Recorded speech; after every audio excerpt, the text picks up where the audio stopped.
মদিনায় একজন গরিব মানুষ ছিল, কাপড়টা ছিল সেরা। কোন দিন স্যান্ডেল পরেছে মনে নাই। এক বেলা খায় তো তিন বেলা খায় না, দেখতে তেমন সুন্দর নয়, একটু বিশ্রী ছিল। তো ভিক্ষুক মানুষ সবার সাথে বসে না, কোনায় গিয়ে বসে। কাপড় ছেঁড়া মানুষ সবার মাঝে থাকে না, একটু একলা থাকে। কেন? কাপড় ছেঁড়া থাকলে সংকোচবোধ মনে হয়, পায়ে জুতো না থাকলে বিয়েতে গেলে সে এক কোনায় বসে থাকে, কারোর সাথে বসে না। তো ওই আমার নবীর গরিব সাহাবী মসজিদ নববীর কোনায় বসে থাকে, সবার সাথে বসে না। একদিন কামলিওয়ালা মসজিদ নববীতে এসে গেছেন, তাকরীর শুরু হয়ে গেছে। আমি তাকরীর করি নাই, অন্য কেউ তাকরীর করি নাই। পৃথিবীর সর্বশ্রেষ্ঠ মডেল, জিনার কোনো মেসাল নাই, ওই রহমতুল্লিল আলামিন আজকে কোরআনের তাফসীর করছে।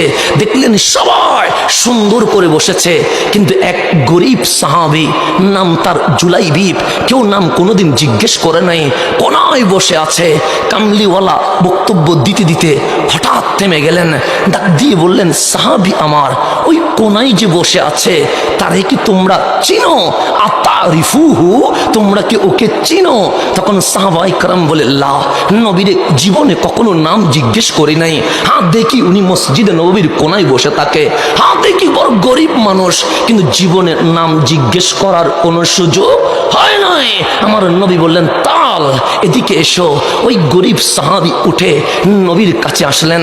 আমার নবী ডান হাতটা ধরলেন, ধরে বললেন, সাহাবী শোনো, এটা কে জানো?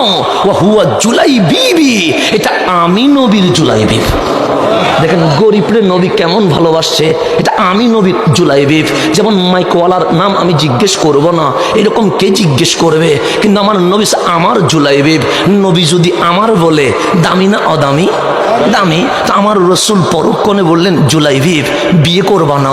জুলাইবিব হাসি দিয়ে বলে, নবী রে, আমি পাড়া সেটা সেরা কাপড় পরি, পায়ে স্যান্ডেল নাই,